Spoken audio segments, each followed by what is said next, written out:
Okay, I think it's recording now. Great. So by the way, any questions so far?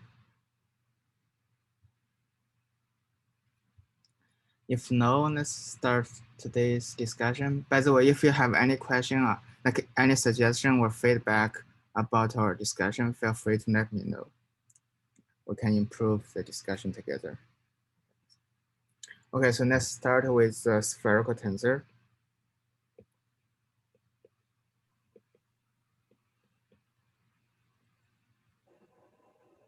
So we always start with something that we're familiar with, and then generalize the notion to something new, right? So let's look at some very basic concepts. In the classical physics,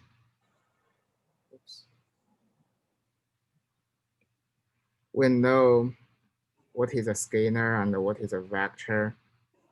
By the way, the scalar is just a rank 0 tensor, and the vector is just a rank 1 tensor, right?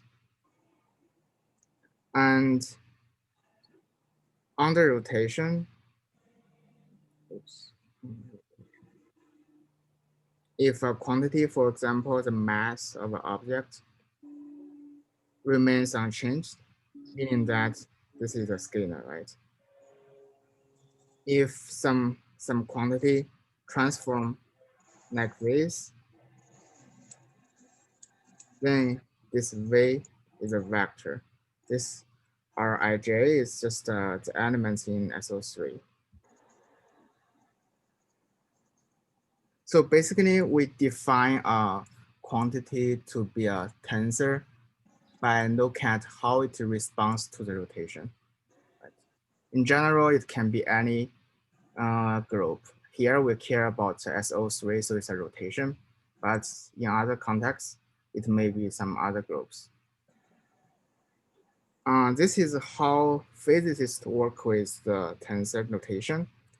Of course, mathematician is more rigorous, and you need to introduce kind of a vector space and the dual vector space and the tensor product of those vector spaces.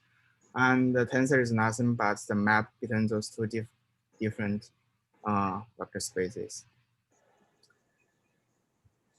Okay, so this is what we know. And in quantum physics, we would like to generalize this kind of notion to quantum physics. So the first question we should ask is how to implement rotation in quantum mechanics, right? In classical physics, we know how to do it. There are two ways to do it. Fix your vector, your object, rotate your coordinate, or fix your coordinate and rotate your vector object. They're equivalent. So in the quantum mechanics, there are two ways. The first way is rotate your wave function or your cat in your Hilbert space. Basically, if you have a rotation R, this is the rotation operator, right? Another way is to kind of transform your operator.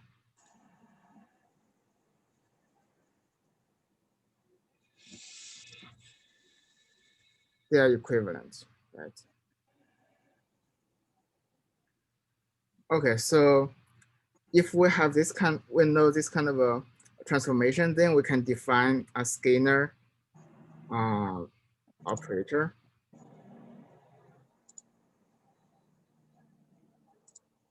To be like under the transformation, under the rotation, if this guy remains invariant,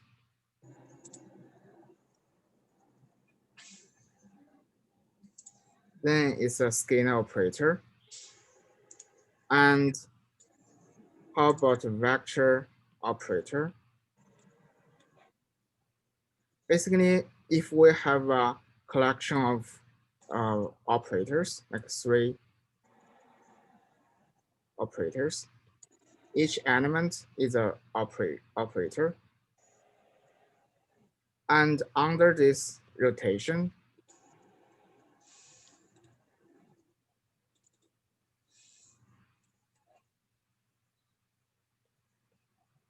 if this guy transform into each other, like in this way,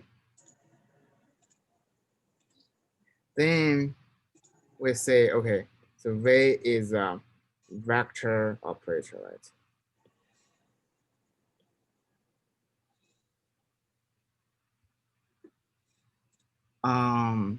Okay, so by the way, this is nothing but, okay, so this kind of vector V transform in the S1 representation, spin 1 representation of SO3, right? There are 3 components. It's a 3-dimensional vector space corresponding to spin 1. And where we can say the indices, the index of this vector operator V lives in the S1 representation space of SO3.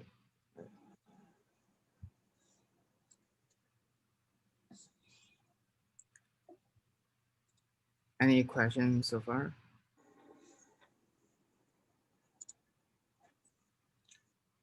Okay, I believe you guys know this. It's just kind of a review. And now we want to kind of borrow this kind of idea to define the spherical tensor. So what we did here is like we know how vector transform under rotation in the classical physics. Then we define kind of vector, like a collection of operators. We hope this guy also transform like a vector. Then we say, okay, it's a vector operator. Now, the logic of spherical tensor is also similar. So we know for SO3 group, there are many different representations, and we know this from physics. For example, spin 0 representation, the basis is nothing but like L equal to 0, M equal to 0, right? Only one basis. The spin 1 representation is nothing but L equal to 1, M equal to plus minus 1, 0. So it's a 3-dimensional vector space. And you can have spin 2, write down this, and generally spin L. And the dimension is 2L plus 1, right? So now let's look at how a vector in the spin L space transform. So let's take L equal to 1, for example. So how a vector in this space transform under rotation operation. Of course, we know a vector in this space can be written as the linear combination of the bases.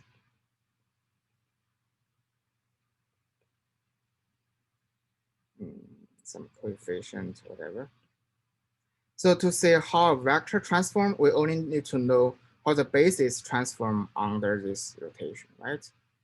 So let's say how the basis transform. Let's say L equal to 1, so it's like this. And we know how to do it. Some standard technique. So we insert identity, complete relation. We get this, and this is nothing but the Wigner function, right? This is the expansion minus ij dot n phi right by h bar.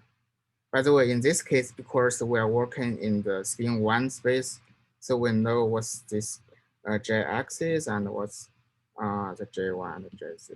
You can write it down. For example, let me see.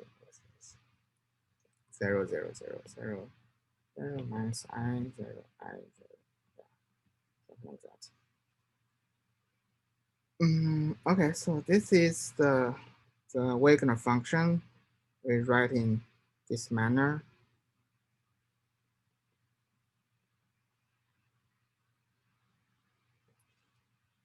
And okay, so this is all.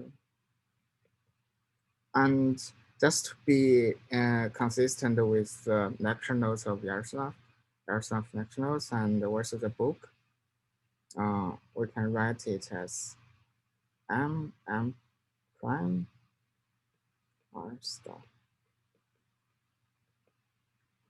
right?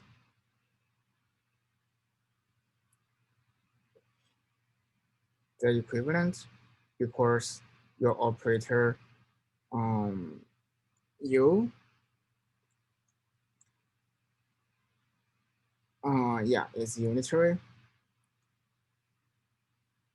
Okay, so what else I want to say? We can generalize this kind of idea to a spin L space, which is this.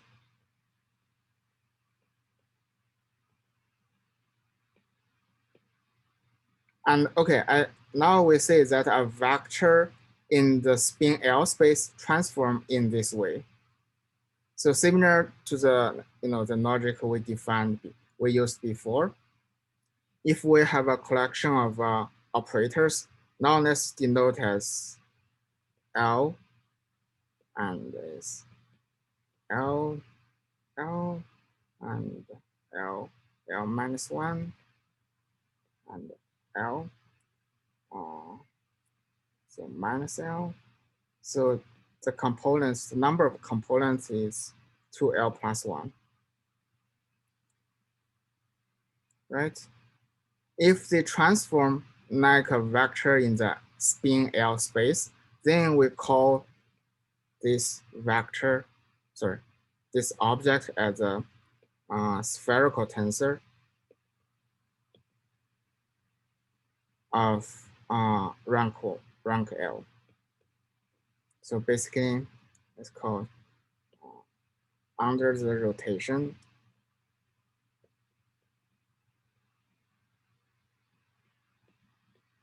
This guy is what? Similar to this transformation. M prime d L M prime. Okay, so here I use the M. Doesn't matter.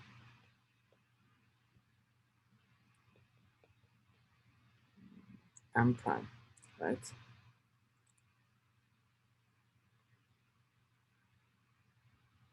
So this is how we define our rank L, rank M spherical tensor. Basically, if this object transform like a spin L object, then it's a rank L spherical tensor. Sorry, what is the definition of the individual like T sub L's, T sub M's in the Definition? Yeah, like did you just write it? You mean this guy? No, like the one. Yeah, but like, what is the definition when it appears in the previous line? You mean here? Yeah. I mean this is just a component, right, of this guy. It's chosen by you, right? Like it's just a collection of operators. Each one is an operator, and if this collection of operators happens to transform like this, then we call this collection of operators as a spherical tensor of rank L. So, what is the relationship of the last line and the first line in this page? Oh, you mean here? Yeah, like why would you write this into? Yeah. Okay, so that's the point, right? So like what I said here, we define the a vector operator, like in quantum mechanics, by kind of requiring that your operator transform like a vector, Then we say, okay, this connection of vectors is called vector operators. This collection of operators called vector operators. Now, the same logic. If this collection of operators transform into each other, similar to a spin L object, then we call it a spherical tensor of rank L. Oh, I see. Yeah, this is how the basis in the spin L transform, right? Mhm. And we require this set of this set of vector operators transform looks like what we have here. Then we say, okay, then we call this guy as spherical tensor of rank L or M. I see. L. Yeah, this is a logic. Okay. Yeah. Any other questions?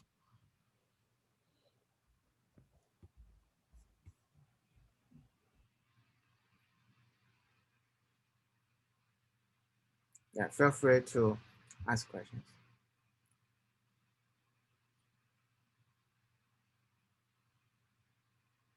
So the point is this guy transformed like a spin L object.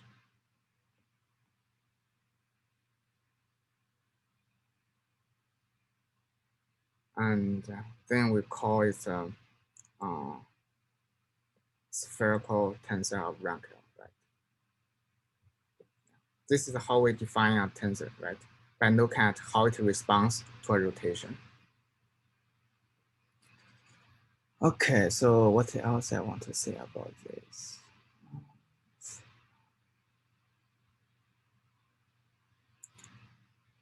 Okay, there's a special case, which is L equal to 1.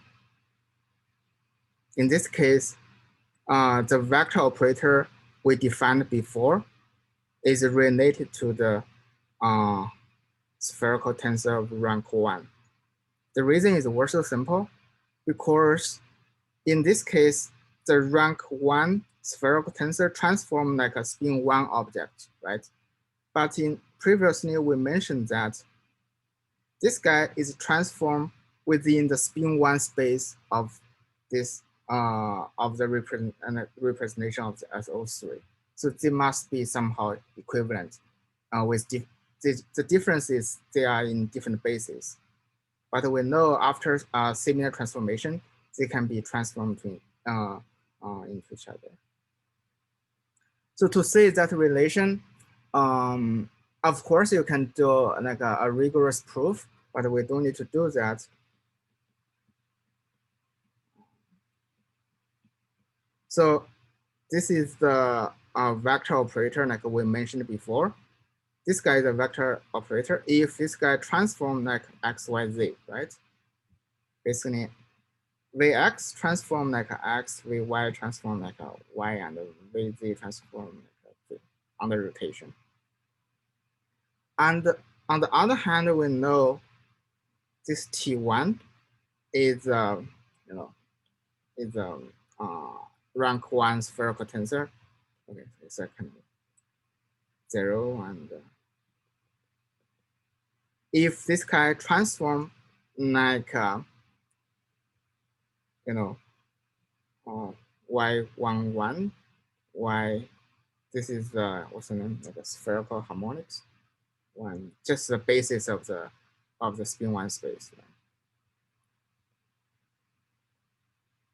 And we know this guy, if you look up the table, this guy is proportional to minus square root 2x plus iy. This one is z, this one is x minus iy square root 2. So we can say by kind of rearrange your vector x, y, z, we get an object that transform like a spin one object. So similarly, we replace this x with vx and y with vy and z with vz. We should get an object that's transformed like spin one object, right? So basically we have vx plus I vy square root of 2 and vz and vx minus iy. This guy should transform like this. And by definition, this guy is the rank 1 spherical tensor. So this why there's a equation like this.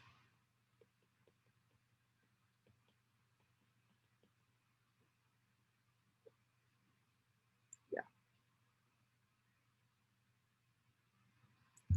Is it clear? So this is like this T was a spherical tensor, can I say associated to the vector to V, to the vector V? Yeah.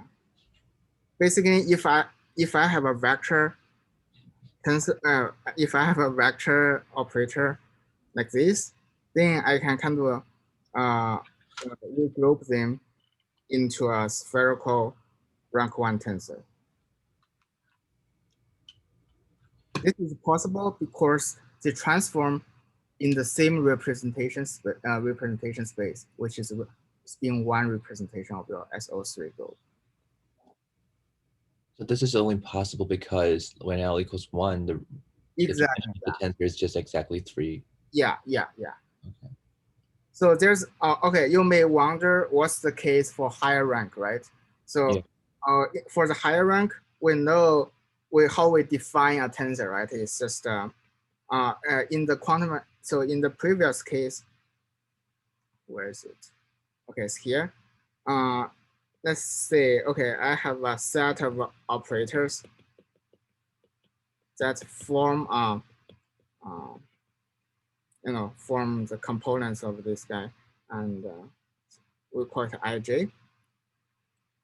So if this guy is a rank 2 tensor, if so this guy is a rank 2 tensor if this guy transform like this, right? V prime is equal to ij equal to V I prime j prime I prime r j prime, right? Looks like this. So in this case, this index still live in the spin 1 space. This index also live in the spin 1 space. So the whole thing live in the spin 1 space tensor product the spin 1 space. The dimension of this space is given by spin 1 is 3 times 3, which is 9. But the rank 2 spherical tensor live in the space spin 2 space. They're in different space, right? Of course, we can decompose this guy. This guy is reducible, right? It's a reducible representation of SO3. And this can be reduced to spin 2 plus 1 plus 0, right? Indeed, there's no one-to-one correspondence, but this rank 2 Cartesian tensor is larger than the rank 2 spherical tensor because it contains the spin 2, spin 1, and spin 0. But the rank 2 spherical tensor only contains spin 2.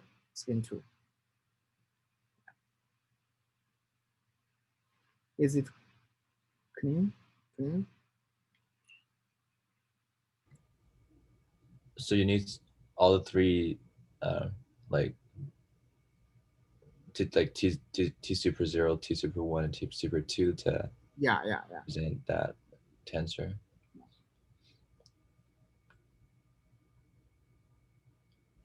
Are there any interesting like collections of operators that transform like spin 1/2 particles? Yeah, that's a good question, but let's see. So spin 1/2 is a representation of SU2, but not a representation of SO3, right? Or you can say spin 1/2 is a double valued representation of SO3, but we really don't say it's a representation. As far as what we are concerned here, like for the SO3 group, I don't think so, because the reason why we care about SO3 and why we say, okay, it's a vector, is because it's in real space and it's a 3-dimensional space and it's transformed like SO3.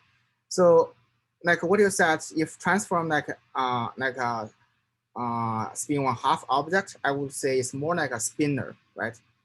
Spinner, maybe spinner tensor, like spin, I don't know. Yeah, that's good to think about it, but people usually, at least, it's not that common, and maybe you can define like that, define something like that, but it's maybe not useful. It's possible. Yeah, the relation between SO3 and SU2, I think you should know this guy. This guy, yeah, so it's given by SU2 modulo Z2. Basically, SU2, the manifold of SU2 is a 3-sphere in the 4-dimensional space, right? And by identify this kind, assume this is a point x, y, z, w, and this is minus x minus y minus z minus w. But I identify those 2 points, like every corresponding like 2 points, you get a SO3. So meaning that is a real projective plane, right? And the reason why there is a Z2, okay, so the result of this Z2 factor give us, this guy has only integer spin representation, spin L. L can be only 0, 1, 2, 3, ... But this SU2 can have spin 1/2, like a integer half of representation, which is like that. And we often call this kind of a representation like spinner representation, and that's the content of the group theory, so I won't say too much about this. Okay, so what else I want to say?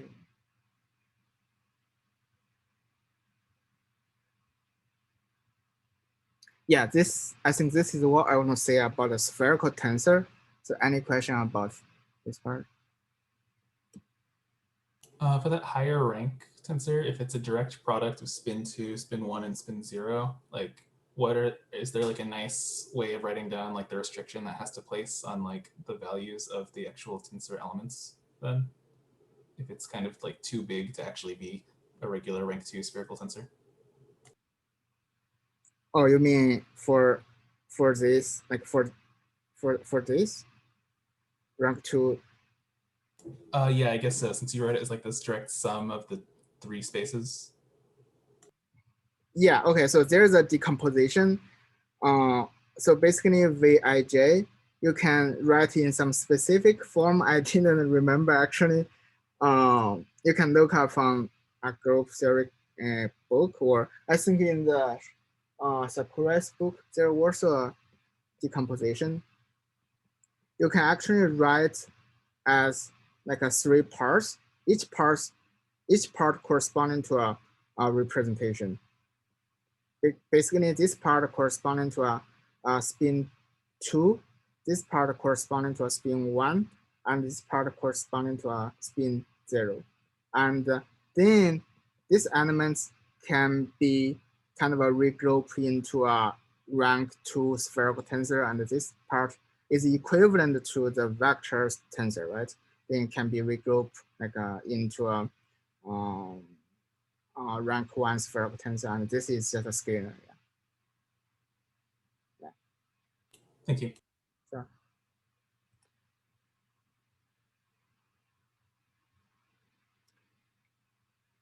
Okay, so that's what I want to say about the spherical tensor. So the next topic is the Wigner-Eckart theorem. Okay, so this is important and powerful theorem. Let's start with the example. And it's always good to have an example in mind, and especially when the statement is very abstract. Okay, so basically, let's look at the this guy. Okay, so let's consider operator, which is R, L, M. Okay, so let's use Q. This is definitely a rank 1 spherical tensor, right? This is a scalar times vector, still vector.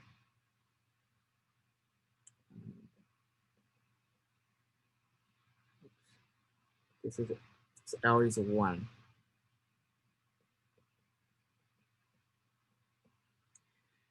So what's this guy? We can do a calculation because we know what's this. By the way, this is the what's the name? Like a principal number or something like that. Alpha 2 L2 R and Y star L2 M2. This is R Y Q. And this similarly is alpha 1 L1 R and Y L1 M1. By the way, okay, so let's see what's omega. This guy is R dependent, R dependent, R dependent. So it's R star alpha 2 L. Sorry, how many subscripts does the big R have? Big R, R2, alpha 2 and L2. If you, yeah. But in the definition, you just have one subscript. Really? I think generally speaking, it depends on two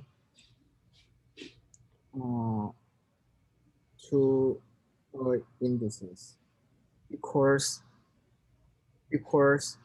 this M, only this M indices is responsible for the rotation. On the rotation, only M change. The L and the alpha will not change, right? Yeah, but so where does that second subscript come from in your definition of? In here, if you look at the heighten. Are these two different R's? Which one? Because I think you're using R as the name of the rotation, and also R is like I see.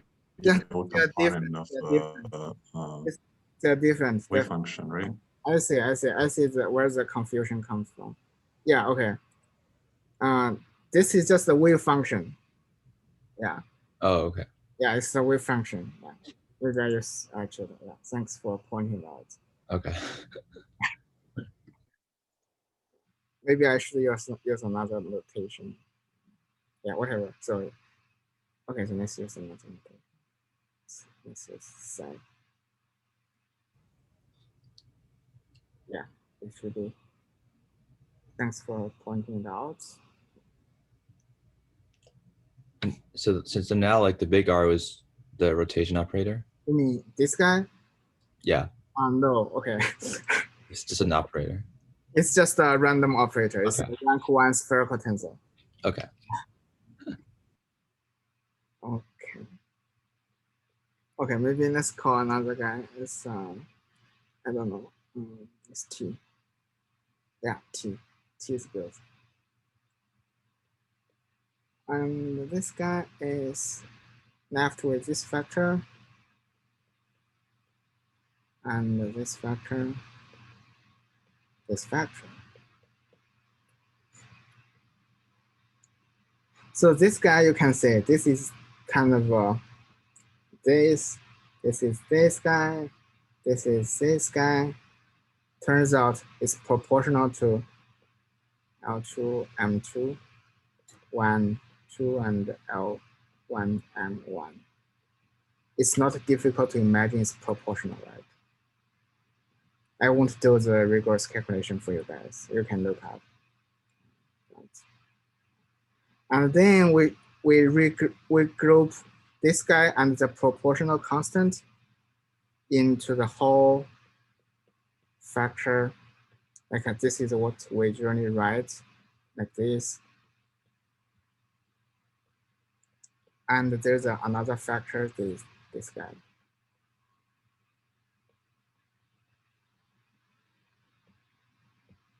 Yeah. So you can say that so this is nothing but the CG coefficient. This guy is associated with the dynamics. This guy is fixed by the symmetry consideration or fixed by the group theory. So it kind of completely separate. So when I say it associated with the dynamics, I mean it depends on the wave function.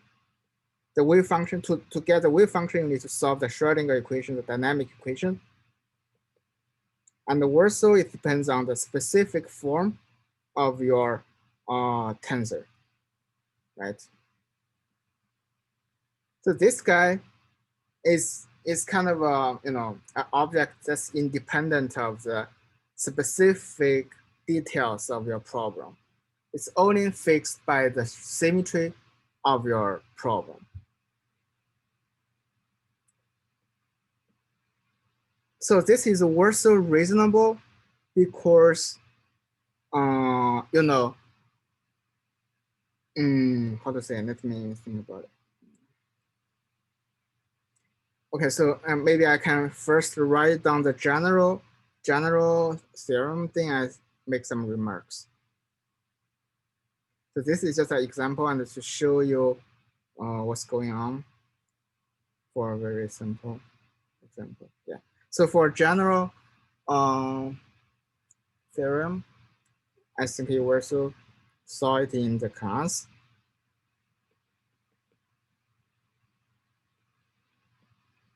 This is T, J, M.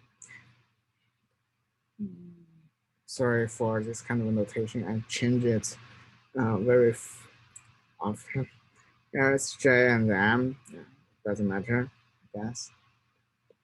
Prime, J prime, and J, oops, T, J, and alpha J.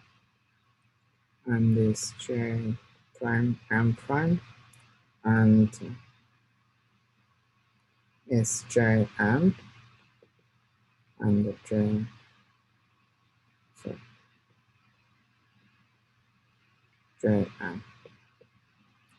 Okay, so from this guy, this example to this general theorem, it's also not difficult to imagine because under the rotation, we know that this guy transform like a JM, right? According to the definition. So as far as the group theory is concerned, this TJM acting on this guy, there's no difference between this guy with this guy. And all the unimportant features of the system, all the details go into this factor, and all the group theory information, like symmetry stuff, go here.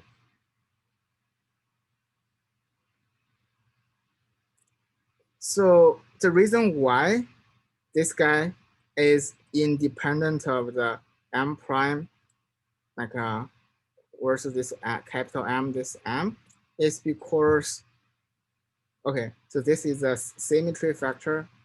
This guy is has nothing to do with the symmetry. Nothing to do with the symmetry. In other words, under rotation, this guy should remains unchanged, right? So this kind of factor, M prime, capital M, and small m are the only indices that responds under rotation, right? Under rotation, what will mix? This kind of a M stuff will mix, remember? So this M factor will mix. The rotation will not change your L, like this kind of stuff. So that's the reason why the prefactor has no M prime and the capital M and the small m dependence. A very hand-waving way to understand it.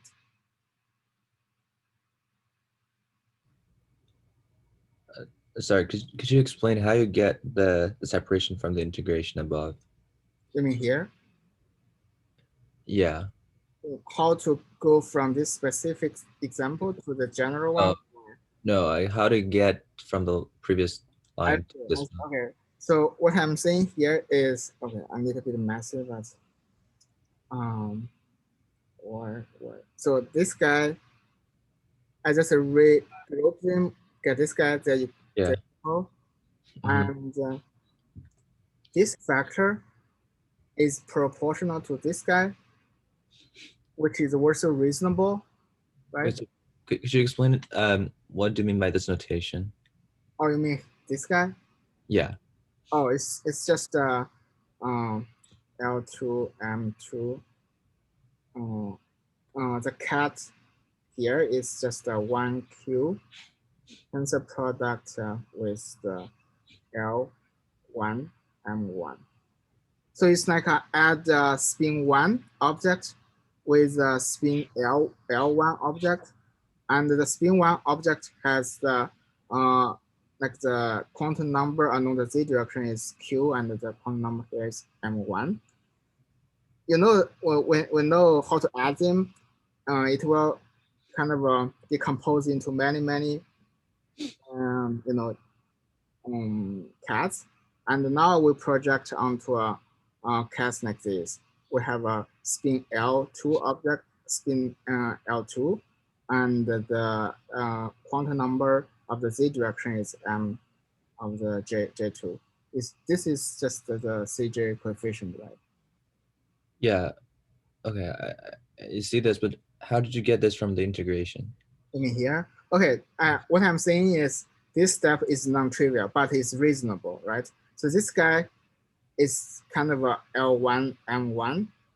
This guy is 1Q, right? This guy is L2 M2.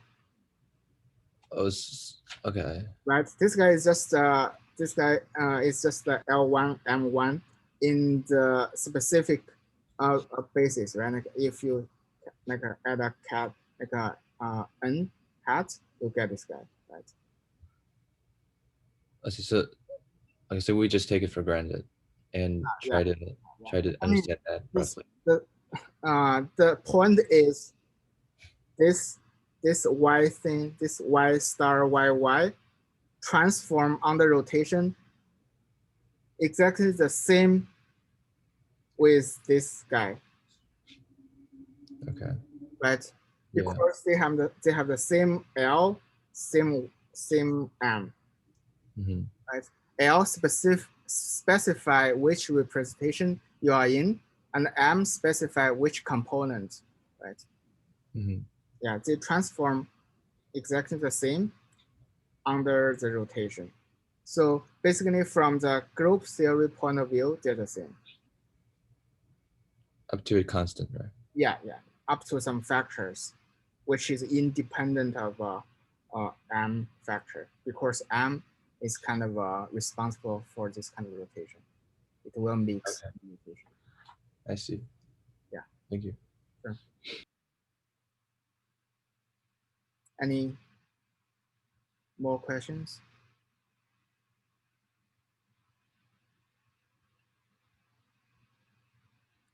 Okay, so let me give you an example why this is powerful.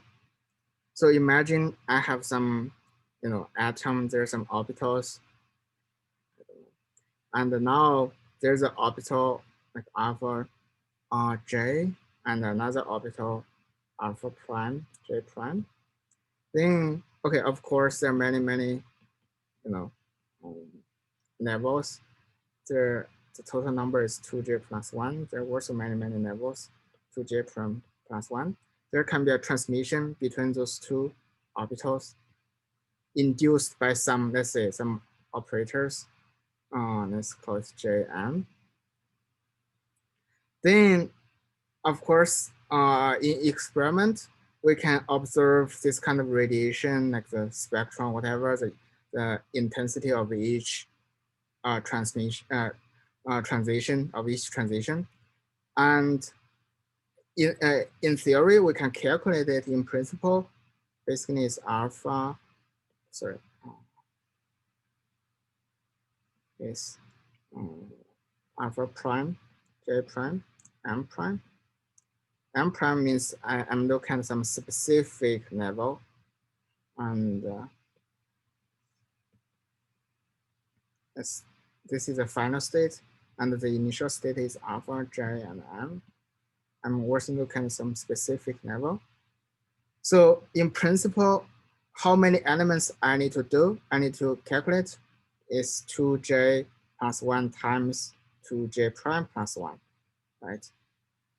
However, if we have this, we have this Wigner-Eckart theorem, then first we know that many transition is forbidden because we know this element.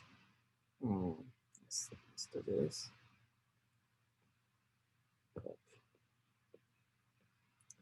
Is proportional to this vector.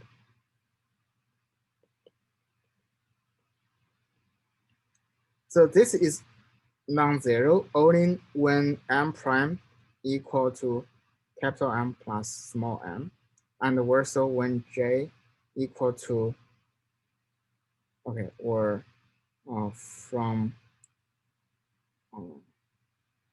j prime minus j, oops, capital J, small j, to capital J plus j, right? And they can be only integers. So there are many transitions are forbidden because this reason.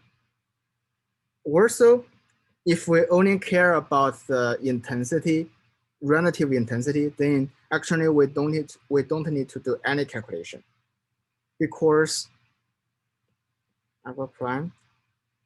Imagine now I want to calculate this guy. M prime to j m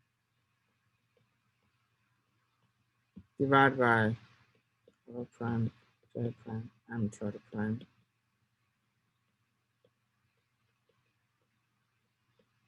This guy equal to some factor that's independent of m prime, independent of m prime. Here is the CH coefficient. So this factor cancel out. So the relative intensity is fixed by the group theory consideration. So you can say originally the problem is very complicated. You need to do so many calculations, but with the help of this theorem, by the way, this theorem is a result of a group theory, right? Then we don't need to do any calculation. It's for free, right? So that's why this theorem is so powerful, and maybe if this is the first time to learn this guy and this theorem, it looks quite complicated and kind of, yeah, but it's actually very helpful. So I I think the time actually is up. So we have no time for the problem, but we can do it next time. And any questions about what we said today? I just want to clarify a little bit your example, like right here on the page. So it's like you have, for example, after that, you had two systems, right? And they say are connected somehow, right? And you have a transitions from one system to another system. Yeah, like,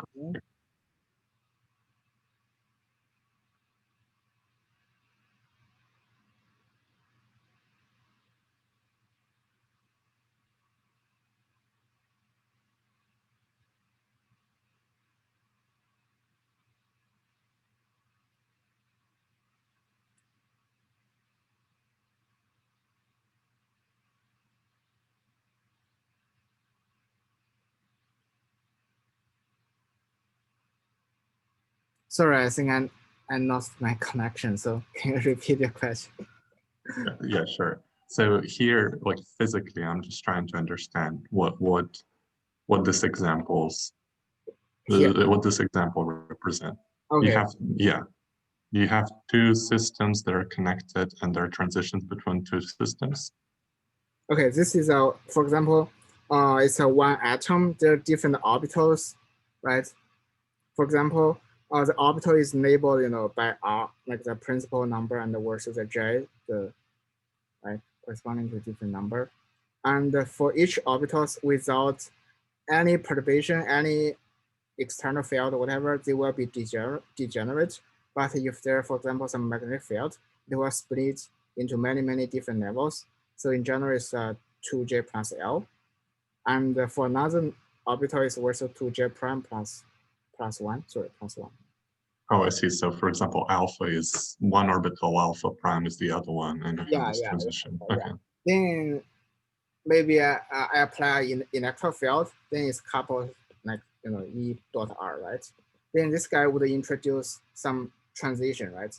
We want to calculate the transition induced by this perturbation. Then we would need to calculate this kind of, element, right, of R. And in principle, we need to evaluate so many different elements, and it's also very complicated, because if you set this guy to be a vector R, then you can say, okay, you need to do this kind of integral stuff. That's heavy, right? And but with the help of this theorem, okay, it turns out we don't need to do any calculation. It's kind of fixed by the group theory. Okay, thank you. Any other questions? So it's like you have two systems and assume that they are transitioned by a spherical tensor. Then we have this Wigner-Eckart theorem, which tells us that like there's some restrictions of these transitions. And because that in the 3 dimensions, any vector operators can be can't have an associated, or whatever it's called, an associated spherical tensor, we can do this for any vector operators in 3D, right? Yes. By the way, there's another thing is, if there's another, okay, this is one point. Another thing is, by the way, if you have something to do, you can leave. It's okay, and you're free to go. And if you want to ask more questions, you can stay. Yeah. What you are saying is correct. So another thing I think is worth also important is, if there's another operator, T tilde, then by the way, okay, so this guy can be written as a matrix, right? This matrix is 2J plus 1 times 2J prime plus 1 times 2J. It's not a square matrix, because this J prime may be not equal to J, right? The M prime, the different elements corresponding to different M prime and M. if there's another operator which is the rank J spherical tensor and the M component, the same J and the same M, then it also can be represented in this kind of matrix. Also, the one statement is they actually proportional to each other. Oops, there's no filter. And that's easy to see, right? The proportional factor depends on the detailed dynamics. It's like given by the this factor and divided by another thing like T tilde corresponding factor. This factor is a common factor and depends on M prime and J, M and M prime.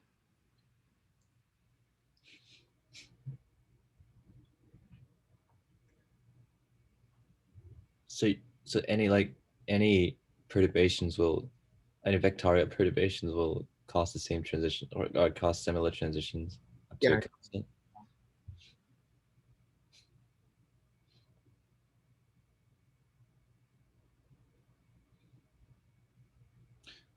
But in general, like you have this TJM, but it seems that if we have a vectorial object, a vectorial operator, we can only decompose it into like L equals 1. So what is the meaning if we have L not equal to 1?